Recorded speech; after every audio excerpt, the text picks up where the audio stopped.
오늘 말씀 제목은 예수님이 오실 길을 준비하자라는 말씀 제목 가지고 함께 은혜를 나누어 보도록 하겠습니다. 3장은 예수님께서 공생애를 시작하기에 앞서 어떻게 공개적으로 사람들 앞에 드러나게 되었는지에 대해서 말해주고 있습니다. 하나님은 세례 요한을 먼저 보내 예수님의 앞길을 준비하게 하셨습니다.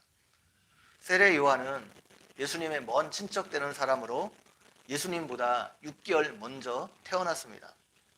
제사장 가문에서 태어났기 때문에 제사장으로서 예루살렘 성전에서 섬길 수 있었음에도 불구하고 그는 모든 것을 포기하고 광야에서 하나님의 말씀을 전하는 자가 되었습니다.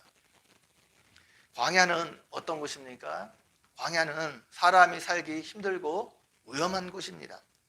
광야는 사람들의 생존에 필요한 먹을 것과 마실 물이 절대적으로 부족한 곳입니다.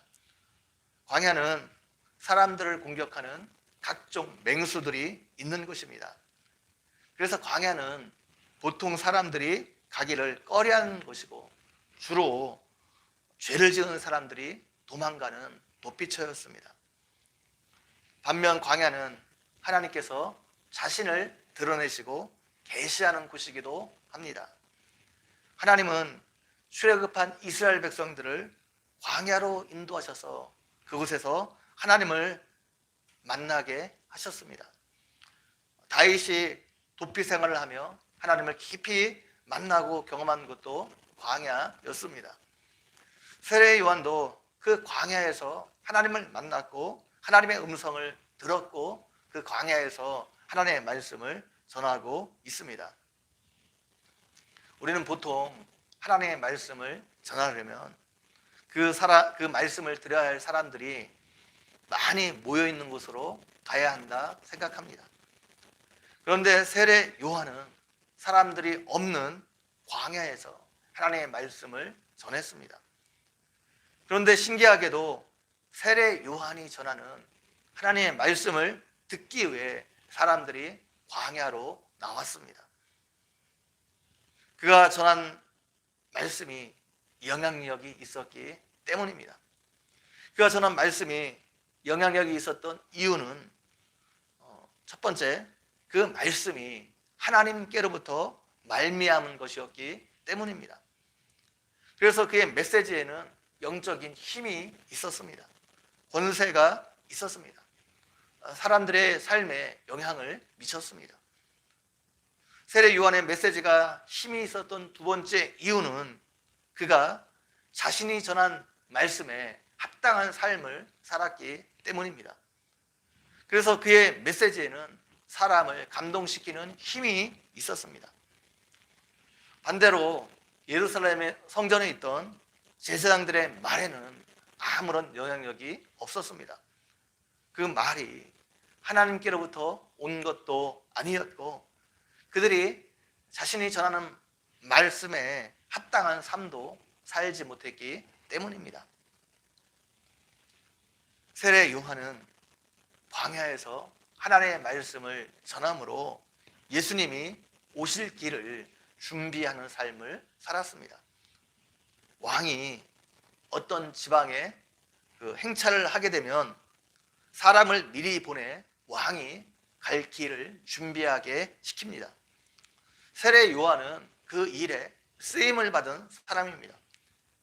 예수님 앞에 미리 와서 사람들의 마음을 준비시켜 사람들을 예수님께로 인도하는 역할을 감당했습니다. 그의 이름 앞에 세례라는 명칭이 붙어 있습니다.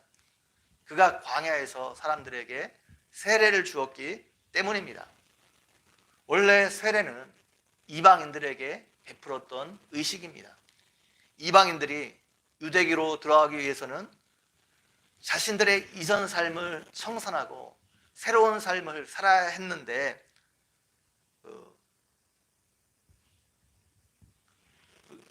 이제 자신들의 이전 삶을 완전히 청산하고 새로운 삶을 살겠습니다. 그런 결단의 의미로 세례를 받았습니다.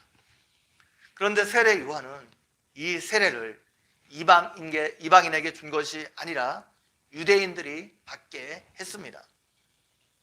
세례 요한은 사람들에게 회개하라, 천국이 가까이 왔다 선포했습니다. 천국은 하나님 나라를 말합니다. 누가 마가는 천국을 하나님 나라라 말하고 있고, 마태는 하나님 대신 하늘이라는 말로 대치했습니다. 유대인들은 하나님이라는 호칭을 함부로 사용하지 않았기 때문에 하나님이라는 말 대신 하늘이라는 말로 대치한 것입니다.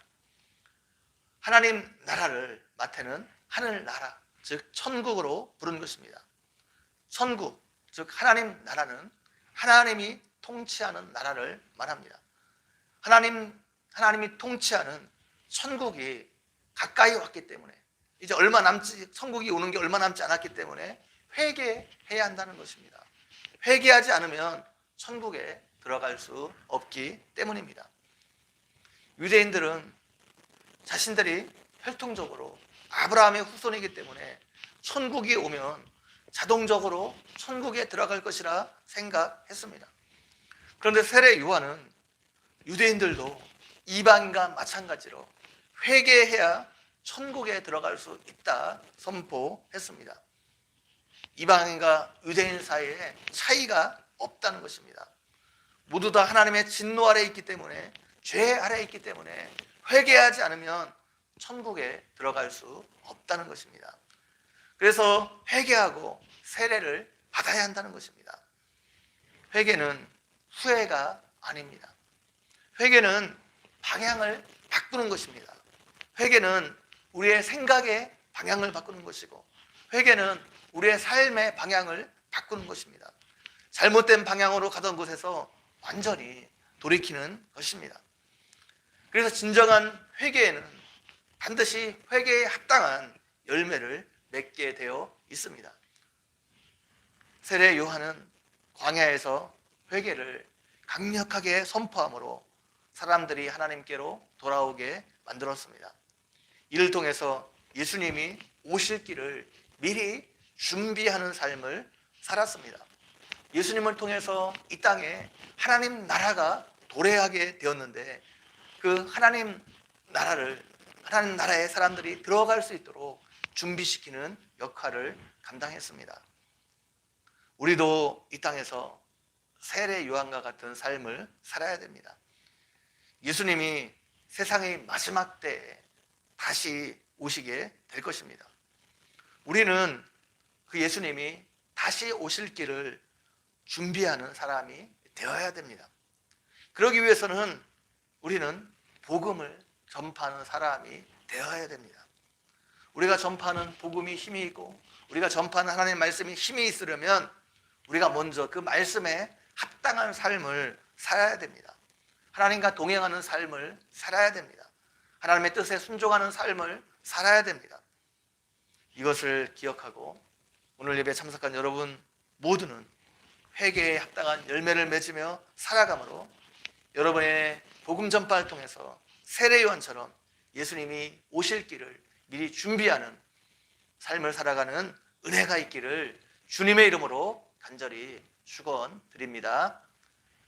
같이 한번 기도드리겠습니다.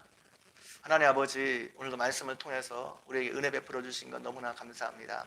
세례 요한이 하나님 말씀을 광야에서 증거함으로 예수 그리스도가 오시는 길을 미리 준비시켰던 것처럼, 하나님 우리도 예수님이 다시 오실 길을 준비하는 삶을 살아가는 우리 모두가 되어줄 수 있도록 함께해 주시기를 원합니다.